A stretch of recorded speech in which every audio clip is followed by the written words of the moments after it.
et je suis ergothérapeute à la commission scolaire des découvreurs. Le but de l'ergothérapie, c'est de permettre à l'élève de réaliser toutes les activités de la vie scolaire de manière fonctionnelle. Et oui, les devoirs en font partie. Donc, la capsule d'aujourd'hui a pour but de vous informer sur les bonnes postures lors de la période des devoirs.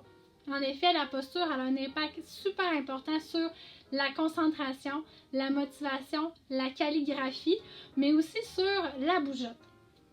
Mais avant de parler de posture, l'environnement qu'on choisit pour faire les devoirs est vraiment important. Donc, ça prend un environnement calme, on limite les distractions, on enlève les bruits de son, on ferme la télé pour permettre à l'élève de se concentrer en fin de journée. Généralement, les élèves réalisent leurs devoirs à la table de la cuisine.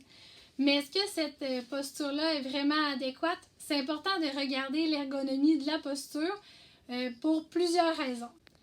Donc, une bonne posture diminue l'effort physique pour rester assis. En effet, rester assis demande la force des muscles abdominaux et des muscles du tronc. Si un enfant n'a pas la force nécessaire dans ses muscles pour rester assis et que le mobilier est inadéquat, une grande partie de son énergie va être concentrée sur garder la position assise plutôt que sur les apprentissages et il va aussi avoir tendance à plus bouger sur sa chaise. De plus, une bonne posture permet de placer le bras dans une position naturelle pour écrire et les mouvements des doigts vont être optimaux.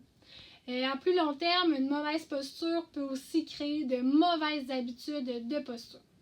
Généralement, le mobilier de la cuisine est fait pour les adultes. Il est donc important de vérifier si cet environnement-là est adéquat pour votre enfant. Donc, qu'est-ce que ça prend pour avoir une bonne posture? C'est important d'avoir un mobilier qui va être adéquat selon la taille de l'enfant. Donc, ça s'applique à tous les âges, mais je vous présente notre modèle d'aujourd'hui, c'est Léa qui a 6 ans. Donc, la première règle pour avoir une bonne posture, c'est la règle des 90 degrés. Donc, on a le pied ici qui est à 90 degrés, le genou qui est à 90 degrés aussi, et la hanche. Ça permet d'avoir le dos bien en appui. Il faut aussi que la table soit un petit peu plus haute que le coude, à peu près un 2 pouces, pour que le coude soit en flexion lorsqu'elle écrit. Ça place les muscles des doigts dans la bonne position, puis ça ne fait pas de tension dans les épaules. Si les pieds ne sont pas à 90 degrés, mais là, ça demande plus au niveau du contrôle postural, puis ça demande plus d'équilibre, donc c'est une posture plus demandante pour l'enfant. Pour adapter un mobilier qui n'est pas adapté à la taille de l'enfant, on peut utiliser plusieurs choses. Par exemple, pour permettre d'avancer les fesses et d'avoir le dos en appui, on peut venir mettre un coussin. On peut aussi venir mettre un petit banc pour s'assurer d'avoir les pieds à 90 degrés. Puis c'est important aussi de privilégier les postures ergonomiques pour certaines tâches comme l'écriture. Pour l'écriture, on veut que les doigts soient dans la meilleure position possible pour bouger, pour venir faire des lettres. Donc, on va privilégier des postures ergonomiques, là, surtout pour ces tâches-là. On peut aussi varier les postures de travail lors des devoirs et cela est facilement accessible à la maison. Ça va favoriser la motivation, la concentration et ça va aussi activer différents muscles. Allons les découvrir ensemble. Rien n'empêche de faire les devoirs aussi assis sur le divan, donc ça peut être bien pour varier les postures. Si on veut venir faire de l'écriture, on peut rajouter quelque chose de rigide en dessous de la feuille comme un autre livre, un cartable ou encore une plaque à biscuits.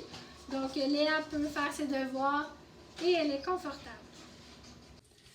Une autre posture possible, c'est à genoux. Donc ça peut être à genoux, puis on s'appuie sur une petite table comme la table du salon, ou ça peut être aussi à genoux avec, on met la feuille sur une étagère.